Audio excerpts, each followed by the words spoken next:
Saudara pengurus Mushola Al-Fajri, jamaah sekalian yang insyaallah dimuliakan oleh Allah Subhanahu wa taala.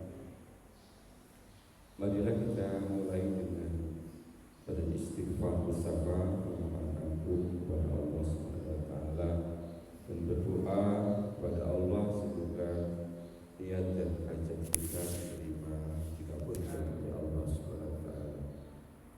Astaghfirullah Rabbal baraya. Astaghfirullah minal khataya. Astaghfirullah Rabbal baraya. Astaghfirullah minal khataya. Rabbi zidni ilman nafi'an wa wafiqni amalan salihan wa wahabni rizqan halalan wa tub alaina tawbatan nasuha wa tub alaina tawbatan nasuha. Astaghfirullah Rabbal Astaghfirullah minal khataya. Astaghfirullah Rabbal baraya. Astaghfirullah minal khataya. Rabbi zidni ilman nafi'an wa wafiqni amalan salihan wa wahabni rizqan halalan wa tub alaina tawbatan nasuha wa tub alaina tawbatan nasuha. Allahumma salli wa sallim wa barik alaihi. Jemaah yang dimuliakan oleh Allah Subhanahu wa taala, puji syukur atas nikmat yang Allah berikan kepada kita pada pagi yang sejuk ini. Allah berikan kekuatan iman dan Islam kita, luruskan niat kita, melangkahkan kaki kita untuk bisa bersama-sama taklim di mushola yang tercinta. Semoga niatan kita dan langkah kita mendapatkan ridho pahala dari Allah Subhanahu wa taala. Dalam kehidupan kita itu yang terindah adalah bagaimana kita mencari ridho Allah. Pokoknya hanya satu ridho Allah. Kalau bicara ridho Allah, kita ditempatkan di mana saja dalam kondisi apapun, maka yang ada adalah kenikmatan. Satu contoh, misalkan sejak kecil sampai saat ini ketika kita ditanya siapa malaikat yang menjaga neraka, Malik gitu kan. Maka ya dari kecil sampai saat ini sampai akhir hayat kita pun juga pasti ditanya penjaga neraka mas malaikat Malik. Jadi artinya ketika seseorang mendapatkan ridho dari Allah Subhanahu wa taala, maka dia akan mengatasi segala urusannya, segala apa yang terjadi dalam kehidupan ini. Maka carilah ridho Allah. Bahkan sampai di dalam hadis Nabi kan dijelaskan juga, ridullah fi ridul walidain wa suhtullah fi suhtil walidain. Ridhonya Allah itu tergantung dari keridhaan orang tua. Murkanya Allah juga tergantung dari murkanya orang tua. Cari ridhonya, ridho kepada manusia, juga ridhonya kepada Allah Subhanahu wa taala. Mau hidup kita seperti apa, kapanpun, dan Allah akan mengambil kepada kita, maka kita cari ridhonya. Ya. Jamaah yang dimuliakan oleh Allah Subhanahu wa taala, pagi hari ini kita akan sama-sama membahas tentang, mengkaji tentang bagaimana kita kan sekarang ini kita masuk di bulan Safar tanggal 25 1448 Hijriah. Kalau tanggal Masainya tanggal 8 ya Pak, 8 Agustus 2026, betul ya? Bisa lihat nih, maka kita bicara tentang masalah kemerdekaan hari ini. Jamaah yang dimuliakan oleh Allah Subhanahu wa taala, kalau kita lihat di beberapa lingkungan kita ini sudah siap-siap untuk merayakan kemerdekaan. Sudah yang keberapa tahun bangsa ini merdekanya? 81 tahun. Itu umur yang sudah tua. Saya di jamaah kita ada yang usianya sudah 81 tahun. Ada ya, luar biasa. Pak, berapa Pak Haji usianya? Belum. Berapa Pak usianya? Iya. Jadi 81 tahun bangsa ini sudah merdeka.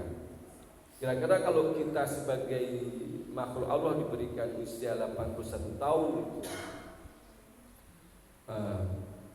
apa yang kita lakukan? Tentu bersyukur ya, diberikan usia yang panjang oleh Allah dalam kebaikan.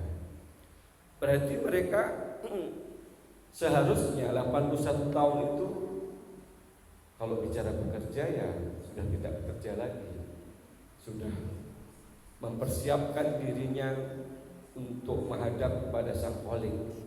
Jadi namanya kehidupan duniawi itu insya Allah sudah sempurna dia dapatkan.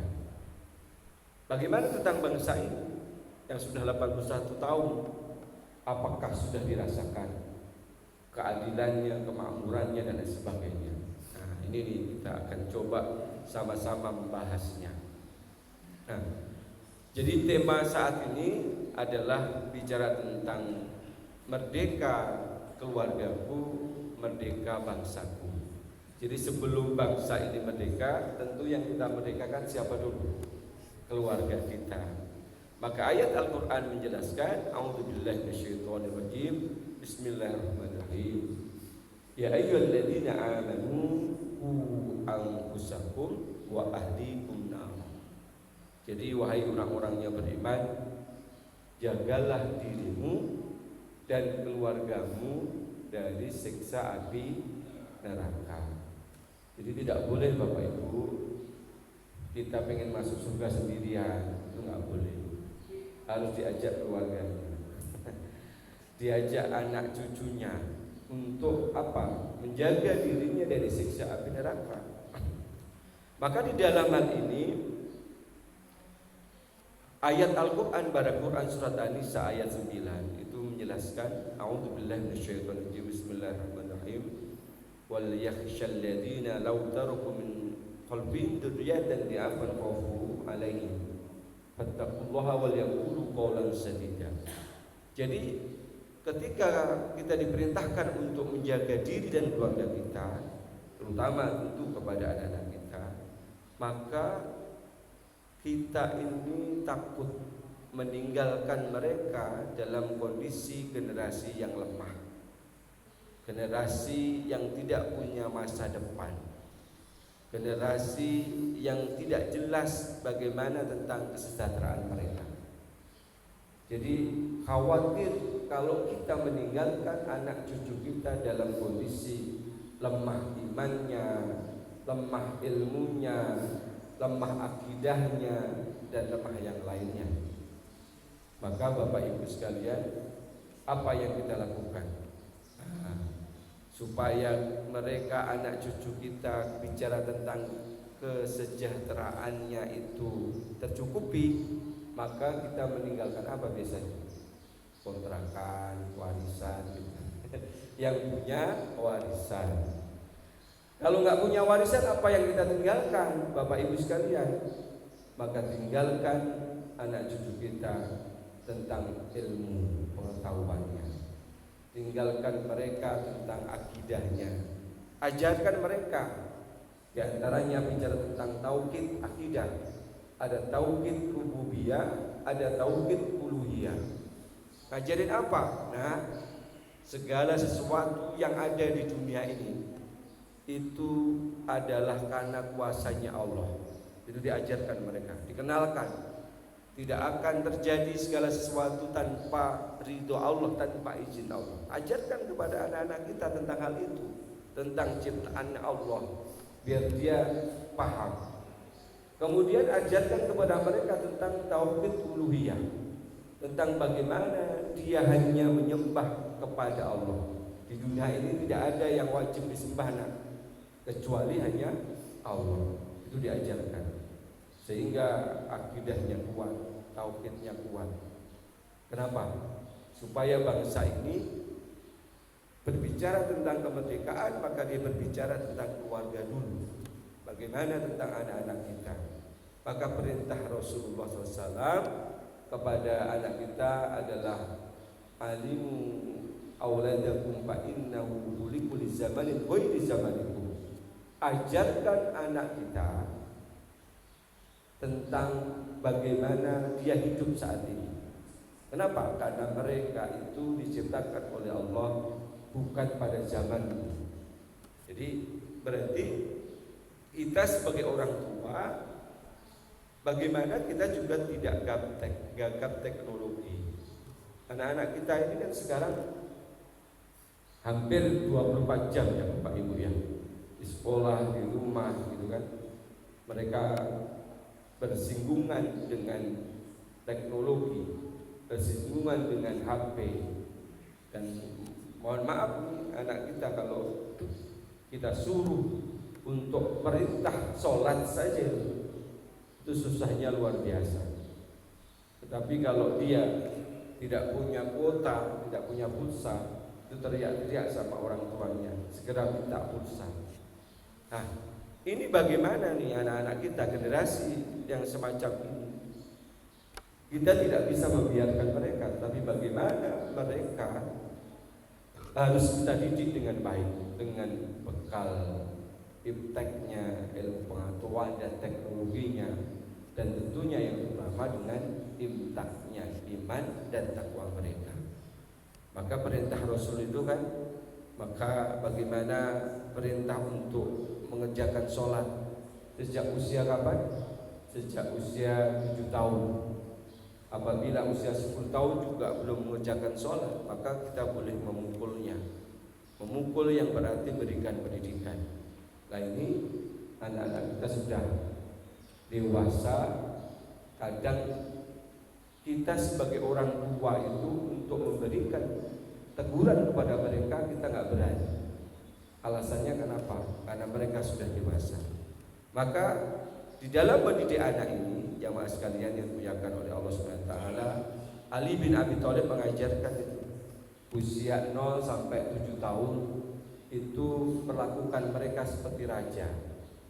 Usia 8 sampai 14 tahun maka lakukan mereka seperti tawanan. Dan usia 14 tahun ke atas lakukan mereka seperti kawan, teman. Jadi pada posisi mana kita mendidik anak, dia sebagai raja, dia sebagai tawanan, dan dia sebagai kawan. Nah ini maaf Bapak Ibu sekalian, anak sudah usia di atas 15 tahun, sudah balik, baru kita memberikan kepada mereka tentang pendidikan, misalkan menjadi tawanan. Kamu kalau kemana-mana harus izin kepada orang tua, misalkan. Kamu pulang malam kemana saja, jangan pulang malam, pulang pagi sekalian. Nah, hal-hal yang semacam ini kadang kita salah. Anak usianya sudah remaja, apa yang terjadi kira-kira Bapak? Nah, dia justru melawan kepada kita, ngajak berantem dengan orang tuanya dan sebagainya. Atau justru anak pada usia dewasa justru kita melakukan seperti raja, padahal juga salah. Jadi melakukan anak raja itu pada usia 0 sampai 7 tahun, berikan fasilitas mereka yang terbaik. Ketika dia minta kita berikan dan sebagainya, karena dia masih anak-anak belum paham. Nah ini, jadi kalau usia sudah dewasa itu bagaimana kita mengajak mereka seperti teman, seperti kawan, interaksi yang baik. Jadi kita melihat bagaimana saat ini kadang-kadang olah kita mendidik anak ini yang salah. Ketika anak sudah dewasa menekankan perintah sholat saat sekarang, misalkan tidak bangun diguyur air, apa yang terjadi? Nah, jadi ini bagaimana mendidik anak kita menurut Sayyidina Ali bin Abi Thalib. Nah, Bapak Ibu sekalian yang dimuliakan oleh Allah Subhanahu wa taala, di dalam ajaran Islam ini yang sering kita jelaskan bahwa anak dalam perspektif Islam itu kan anak bisa menjadi ujian, anak bisa menjadikan musuh, anak bisa menjadikan kita lupa kepada Allah, dan harapan kita anak-anak kita menjadi penyejuk hati kita. Anak bisa menjadikan musuh bagi kita. Bagaimana ini? Nah, satu contoh misalkan, jangankan kita sebagai manusia biasa, Nabi saja ada yang berantem dengan anak-anaknya. Seperti Nabi Nuh alaihissalam ketika mengajak anak-anaknya untuk beriman dan bertakwa kepada Allah, justru mereka tidak mau. Ya ayyuhalladzina amanu la tulhikum amwalukum an dzikrillah. Jangan sampai kita, harta kita yang kita miliki dan anak kita yang kita miliki ini menjadikan kita lupa mengingat kepada Allah. Kita sudah mati-matian memberikan pendidikan yang terbaik kepada anak-anak kita, bekerja dengan sekuat tenaga kita, mengumpulkan harta untuk pendidikan mereka. Tetapi ketika sudah dia dewasa, berhasil jadi sarjana, bagaimana anak-anak kita? Perlakuannya terhadap kita sebagai orang tua, malah justru kita kok menjadi orang yang terkekang. Contohnya, capek dulu kita mendidik anak-anak kita sejak kecil sampai sekarang sudah dewasa dan dia berhasil, kok kita justru di rumah itu menjadi, mohon maaf, harus momok cucu, ikut bantu rumah tangga mereka dan lain sebagainya. Ini kalau anak model semacam ini nih, maka kita harus memberikan pendidikan tentang yang namanya pemahaman akhlak moral itu sejak dini, Bapak Ibu sekalian. Ya. Kalau kita sudah mampu memberikan pendidikan yang terbaik kepada anak kita, maka Islam yang kita harapkan adalah di dalam ayatnya, wal yaqulu alladzina yaquluna rabbana hab lana min azwajina wa dzurriyyatina qurrata a'yun, yaitu anak yang menjadi penyejuk hati kita. Insyaallah anak-anak kita bisa menjadi anak yang menjadi penyejuk hati kita semua. Amin ya rabbal alamin. Ya. Jadi kalau kita sudah mendidik dengan benar, berarti apa Bapak Ibu? Kita sudah merdeka ya. Kenapa? Sudah kita berikan pendidikan kepada anak-anak saya yang terbaik tentang bagaimana mendidik akhlaknya, bagaimana mendidik tentang ilmu pengetahuannya, mendidik tentang adabnya dan sebagainya. sudah kita lakukan. Insya Allah kalau keluarganya sudah merdeka, masuklah sekarang tentang kemerdekaan bangsa ini. Nah, Bapak Ibu sekalian, di dalam Al-Quran itu ada bangsa yang sering dijelaskan, negeri yang baldatun thayyibatun wa rabbun ghafur, negeri yang baik, yang penuh dari ampunan Allah Subhanahu wa taala. Maka pertanyaannya, kemerdekaan 81 tahun yang kita peringati, yang kita rayakan, yang di kampung-kampung kita sedang sibuk mau pengen merayakan hal itu, apakah negeri ini sudah baik? Nah, indikator baik dan tidaknya sebuah negeri itu bisa dilihat di dalam Al-Quran itu sendiri. Nah, ini yang pertama. Sebuah negeri dikatakan baik apabila negeri itu menjunjung tinggi tentang keadilan dan amanah. Ini adil dan amanah. Bapak Ibu sekalian, adil itu apa? Adil itu tentu menempatkan sesuatu pada tempatnya. Di dalam ayat Al-Quran, perintah tentang adil itu, a'udzubillahi minasyaitonirrajim, bismillahirrahmanirrahim, innallaha ya'murukum an tu'adul amanati ila ahliha wa idza hakamtum bainan nas an tahkumu bil adl. Sungguhnya Allah perintahkan kepada kita untuk apa?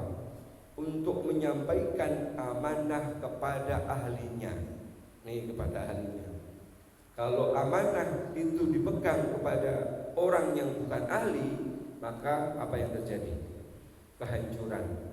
Contohnya, untuk merenovasi masjid ini adalah mereka yang ahli di bidangnya.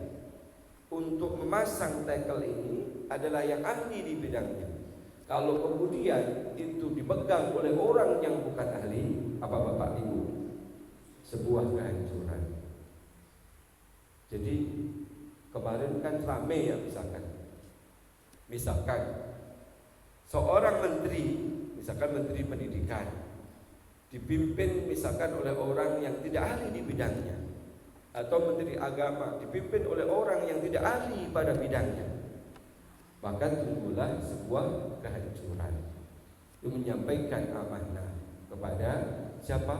Kepada yang ahlinya. Amanah, kebalikan dari amanah, lawan dari amanah itu khianat. Jadi Bapak Ibu, lawan dari amanah itu khianat. Jadi ketika dia mengatakan bahwa besok akan saya ini itu, ternyata sampai saat ini belum terrealisasi, berarti dia tidak amanah. Di dalam hadis Nabi dijelaskan, orang yang tidak amanah itu dinamakan apa Pak? Munafik. Ayatul munafiki salah satu, idza hadasa kadzafa. Bila berkata dia berdusta, wa idza wa'ada ahlafa. Bila dia berjanji dia ingkar janji.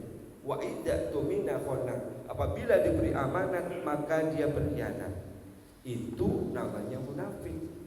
Jadi ketika kita bicara negeri yang baik adalah negeri yang amanah, negeri yang tadi menyampaikan segala sesuatu itu sesuai dengan ahlinya. Jangan kemudian bicara A ternyata jadi Z, nah itu tidak amanah berarti. Jadi yang terkait tentang hadis Nabi tadi, perkataannya menjadi bohong, janjinya palsu, dan ketika diberi amanah dia berkhianat. Itu namanya ingkar janji. Di dalam hal ini disebut sebagai orang munafik. Kemudian yang kedua tadi kan adil. Adil itu seperti apa? Allah perintahkan kepada kita, maka menetapkan sebuah hukum itu harus dengan adil. Nah ini Bu, Bapak Ibu sekalian, jamaah yang dimuliakan oleh Allah SWT, begitu pentingnya adil. Di dalam hadis Nabi itu dijelaskan, Bu, Bapak, ada 7 golongan yang istimewa di dunia ini. 7 golongan itu nanti akan dapat naungan di sisi Allah. Salah satunya adalah imamun adil, pemimpin yang adil. Oh, Bapak, pemimpin itu bukan saja yang mengepalai negara ini, tetapi kita pun juga sebagai seorang pemimpin yang nanti oleh Allah dimintai pertanggungjawabannya. Contohnya di RT kita ada pemimpinnya, Pak RT. Berat tidak bebannya Pak RT? Berat. Apalagi ini di bulan Agustus ya Pak RT ya. Itu warganya pengen ngadain lomba tarik tambang, pengen ngadain lomba makan kerupuk, lari dan sebagainya. Maka bagaimana Pak RT itu berlaku adil supaya semuanya itu bisa. Bingung tuh Pak RT nyari dananya kemana, ya kan? Kelilinglah ke warga. Apakah Pak RT nanti tidak dimintai pertanggungjawabannya di sisi Allah? Dimintai. Kalau Pak RT punya warga 200 orang, membiarkan warganya ada yang kelaparan, siapa yang dimintai pertanggungjawaban duluan? RT-nya duluan, dia yang disuruh mimpin kok. Iya. Kalau kemudian di lingkungan RT itu ada yang berbuat maksiat dan kemudian dibiarkan, siapa yang tanggung jawab pertama? Pak RT. RT lagi tuh Pak RT. Makanya berat jadi RT. Dia punya tanggung jawab, apalagi membiarkan perilaku maksiat sampai bertahun-tahun tidak pernah ada ditegur. Maka penting ditegur. Kamu itu sudah dewasa, kamu sudah harus berumah tangga. Kalau belum jadi suami istri ya jangan berkumpul. Itu namanya kumpul hewan namanya. Dijelaskan begitu. Jangan dibiarkan saja. Kenapa? Karena pada saat ini generasi-generasi itu kalau kita ingatkan kadang malah kita jadi marah dengan kita. Yang siapa yang punya kewenangan ya sudah biar Pak RT saja yang ngerti. Nah, kalau dia diingatkan oleh Pak RT kemudian dia marah kan Pak RT punya kebijakan. Lu mau jadi warga gua apa tidak kan? Jadi harus seperti itu. Jadi Bapak Ibu sekalian, maka menjadi pemimpin yang adil itu berat. Dan pemimpin di dalam hal ini bukan kita pemimpin negara kita, tapi kita sendiri juga sebagai seorang pemimpin dan nanti dimintai pertanggungjawaban. Bapak Ibu sekalian, yang dapat naungan di sisi Allah ketika naungan itu susah dicari, itu diantaranya adalah imamun adilun tadi itu, pemimpin yang adil. Nih Bapak Ibu sekalian, kalau kita mengukur ukuran adil itu seperti apa, pemimpin adil itu seperti apa? Saya nyontek moto dalam pendidikan, semboyan dalam pendidikan. Saya nyontek dari situ, ada pahlawan pendidikan kita yang terkenal yaitu Ki Hajar Dewantoro. Itu Bapak pasti hafal itu kan semboyannya. Ing ngarso sung tulodo. Jadi pemimpin itu apa? Bila di depan dia menjadi contoh Bapak Ibu, menjadi uswatun hasanah, menjadi teladan. Itu pula kan diajarkan kita Rasulullah Shallallahu Alaihi Wasallam. Bagaimana Nabi menjadikan uswatun hasanah, Nabi menjadi contoh. Jadi kalau kita jadi pemimpin itu harus jadi contoh. Itu ing sosong tulodo, ing matio maun karso. Ketika dia di tengah, dia mengayomi. Oh, Bapak mengayomi kepada yang dipimpin. Misalkan dia di ketua RT, ada kelompok kemarin yang tidak memilih kita karena dia memilih kelompok yang lain. Ketika Bapak jadi RT, maka mengayomi mereka, bukan kemudian mengintimidasi mereka, memusuhin mereka. Itu yang harus kita lakukan. Kalau mereka kita naikkan gajinya, maka naik gaji semuanya. Jangan hanya dinaikkan gaji sebatas loyalisnya atau berasal dari mana dia berada. Tetapi harus seperti itu yang dilakukan. Dan kemudian tutburi handayani. Ketika di belakang bagaimana pemimpin itu memberikan motivasi, memberikan semangat. Bapak Ibu sekalian, berarti negeri yang baik adalah negeri yang mengedepankan keadilan dan amanah. Itu Itu ya. Itu pula yang diperintahkan oleh Allah SWT di dalam ayat Al-Quran. Sesungguhnya Allah perintahkan kepada kita untuk menyampaikan amanat kepada ahlinya, dan apabila menetapkan sebuah hukum itu sesuai dengan keadilan kita. Yang kedua, Bapak Ibu, negeri yang baik itu disebutkan di dalam ayat Al-Quran itu adalah negeri yang makmur dan bangsanya bersyukur. Makmur berarti apa?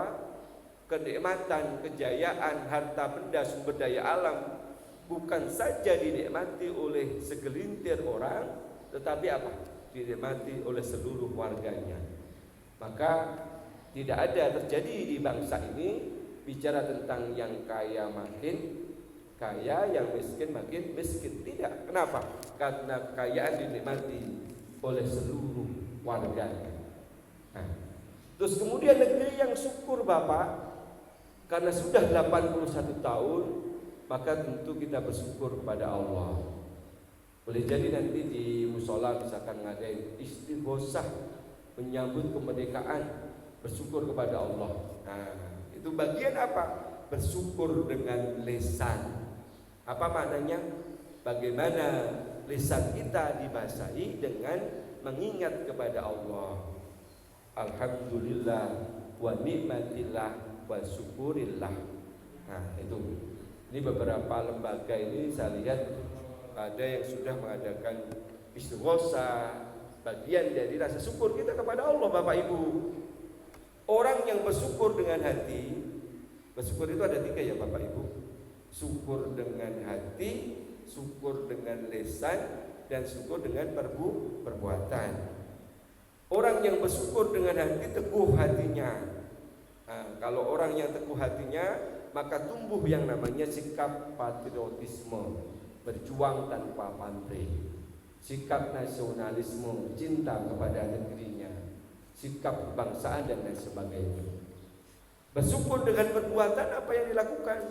Tadi itu Pak RT rupanya ingin mengadakan perlombaan di lingkungannya. Di antaranya ya tadi itu dengan lomba gerak jalan supaya fisik masyarakatnya kuat. Itu perbuatan. Nah, jamaah yang dimuliakan oleh Allah Subhanahu wa taala, negeri yang baik itu disebutkan di dalam Al-Qur'an itu adalah negeri yang mengedepankan moralitas dan akhlak. Nih, akhlak nih Bapak Ibu. Moralitas dan akhlak. Bagaimana akhlaknya? Nah, ini. Sehebat apapun, setinggi apapun, kalau kemudian tidak punya akhlak, jadi bahaya. Maka keberkahan negeri ini bisa didapatkan oleh bangsanya apabila mempunyai akhlak. Hal ini dijelaskan oleh ayat Al-Quran. A'udzubillahi minasyaitonirrajim. Bismillahirrahmanirrahim. Walau anna ahlal qura amanu wattaqau la fatahna 'alaihim barakatin minas sama'i wal ard walakin kadzdzabu fa akhadnahum bima kanu yaksibun. Sekiranya penduduk negeri ini berarti kita ya Bu, beriman dan bertakwa kepada Allah, pastilah Allah itu akan mendatangkan keberkahan. Berkahnya dari mana? Langit, dan berkahnya dari bumi. Berkah itu artinya apa Bapak Ibu? Bertambah. Kalau rezekinya berkah, insya Allah akan terus bertambah. Kalau usianya berkah, maka insya Allah akan terus bertambah. Itu berkah Bapak Ibu. Jadi ketika kita bicara tentang kemakmuran dan keadilan bangsa ini, menjadi pertanyaan adalah bagaimana keimanan dan ketakwaan kita kepada Allah. Kenapa? Karena Allah Subhanahu wa taala telah menjelaskan, jikalau sekiranya penduduk negeri ini beriman dan bertakwa kepada Allah, pastilah Allah akan mendatangkan keberkahan. Berkah datang dari langit, berkah datang dari bumi. Dari langit apa? Menurunkan hujan. Dari bumi apa? Tumbuhlah berbagai macam aneka macam tanaman tumbuhan yang tentunya dimanfaatkan oleh kita. Jadi Bapak Ibu, hujannya jangan banyak-banyak, Kalau hujannya nggak banyak-banyak bisa banjir. Nah, ketika kita banjiran, kadang-kala kita berkah banjir sampai ke rumah-rumah dan sebagainya. Nah, itu Bapak Ibu sekalian. Jadi negeri yang baik adalah negeri yang penduduknya beriman dan bertakwa kepada Allah. Kalau kemudian sampai saat ini bicara tentang kesejahteraan, keberkahan dalam hidup kita belum kita dapatkan, maka yang menjadi pertanyaan, bagaimana keimanan dan ketakwaan kita? Ya, oke Bapak Ibu sekalian, yang selanjutnya, sebuah negara dikatakan baik, apalagi sudah 81 tahun, itu apabila negara itu mengedepankan yang namanya musyawarah, Bapak Ibu. Bapak Ibu sekalian, kemarin sempat rame ya. Apa Bu, sekarang anak-anak anak-anak sekolah ini mendapatkan sarapan, makan siang, MBG, makan bergizi gratis. Anak-anak Bapak Ibu dapat tidak? Alhamdulillah. Di SMA pun juga dapat ya Bapak Ibu ya. Ya, makan bergizi gratis. Itu kan sempat rame ya Bapak Ibu. Ada yang mengatakan ditutup gitu kan. Kemudian pegawai MBG-nya pada protes gitu kan. Jadi pertanyaan, segala keputusan, kebijakan itu sudah dimusyawarahkan belum? Nah gitu. Kenapa? Negara yang baik adalah mengedepankan musyawarah tadi. MBG, ada sekolah rakyat, sekarang ada yang baru mau berdirinya kampus, ya universitas. Banyak polemik di masyarakat yang ramai. Nah, inilah yang kemudian bagaimana keputusan itu, apa keputusan sepihak atau keputusan yang harus dirapatkan dan sebagainya. Ketika kita kritisi, ternyata akan terjadi konflik. Kenapa? Dia tidak suka. Dan kemudian terjadilah mohon maaf yang namanya sikap-sikap yang arogansi. Padahal Al-Quran menyatakan, Bapak Ibu sekalian, di dalam ayatnya dijelaskan, A'udzubillahi minasyaitonir rajim, bismillahirrahmanirrahim, wa bima rahmatin minallahi linta lahum wa law kunta faddan ghalidhal qalbi lan faddu min hawlik fa'fu anhum wastaghfir lahum wa syawirhum fil amr fa idza azamta fatawakkal 'ala Allah innallaha yuhibbul mutawakkilin. Jadi dalam perintah ayat itu, wahai Muhammad, karena rahmat Allah lah engkau berlaku lemah lembut kepada mereka. Jikalau sekiranya engkau bersikap kasar dan berhati keras terhadap mereka, sikap kasar artinya keras terhadap mereka, maka pastilah mereka akan menjauhkan dari sekelilingmu. Maka kata Allah, fa'fu anhum, maafkanlah mereka, wastaghfir lahum, mohon ampunlah kepada mereka, wasyawirhum fil amr, dan terhadap urusan itu maka musyawarahkan. Kemudian apa perintahnya? Maka bertawakallah kepada Allah. Sungguhnya Allah itu mencintai orang-orang yang bertawakal. Tawakal itu bagaimana pasrah kita kepada Allah Subhanahu wa taala setelah kita berusaha dengan sekuat tenaga kita. Jamaah yang dimuliakan oleh Allah Subhanahu wa taala, musyawarah itulah yang kemudian kita lihat di lingkungan kita terkait tentang mengisi kemerdekaan dengan berbagai macam kegiatan, maka mengundang warganya apa yang kita lakukan, terus bagaimana dananya kita dapatkan, itu kita bersama-sama untuk bermusyawarah. Nah, dan kemudian yang terakhir, negara baik itu bisa dilihat bagaimana tentang kepedulian sosial, Bapak Ibu, kepedulian sesama.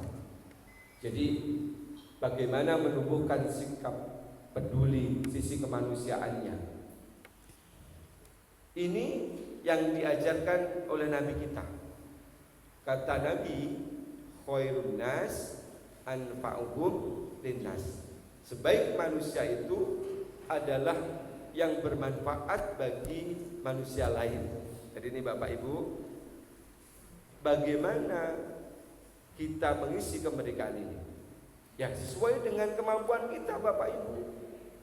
Ketika Allah berikan ilmu, dengan ilmu yang kita miliki, Ketika Allah berikan kelebihan harta dengan harta yang kita miliki, nggak punya ilmu, nggak punya harta dengan kekuatan yang kita miliki, nggak punya juga, setidaknya kita punya doa yang kita panjatkan kepada Allah Subhanahu wa taala agar negeri yang sudah 81 tahun kemerdekaan ini diberikan oleh Allah negeri yang baldatun thayyibatun wa rabbun ghafur, negeri yang damai, negeri yang penuh dengan ampunan dari Allah Subhanahu wa taala. Al-Fatihah. Alhamdulillahirabbil alamin. Iyyaka na'budu wa iyyaka nasta'in. Ihdinas mustaqim. Shiratal ladzina an'amta 'alaihim ghairil maghdubi 'alaihim waladdallin. Amin ya Allah ya rabbal alamin. Sallallahu alaihi Muhammadin min awwalin wa akhirin wa barik wasallim wa nafa'na sahabat Rasulullah ajma'in. Alhamdulillahirabbil alamin. Hamdan yuwafi ni'amahu kafi mazidah. Ya Rabbana lakal hamdu kama yanbaghi li jalali wajhika subhanahu. Allahumma shalli ala sayyidina Muhammad sallallahu alaihi wa sallam. وتغفر لنا بها من جميع الحاجات وترحم بها من جميع السيئات وترفعنا بها عندك درجات وتقللنا أبصار بها من جميع حدث الحياة وبعد مماتنا. يا الله سميع قريب مجيب دعوات جامعة الحاجات. اللهم ثبتنا بالإيمان وثبتنا بالإسلام وثبتنا بالإسلام وثبتنا بالمعرفة وثبتنا بالتوحيد وثبتنا في إتقان الله من الدنيا وإلى الآخرة. اللهم أرنا الحق حقا وارزقنا اتباعه وأرنا الباطل باطلا وارزقنا اجتنابه. اللهم إياك نعبد وإياك نستعين. اهدنا الصراط المستقيم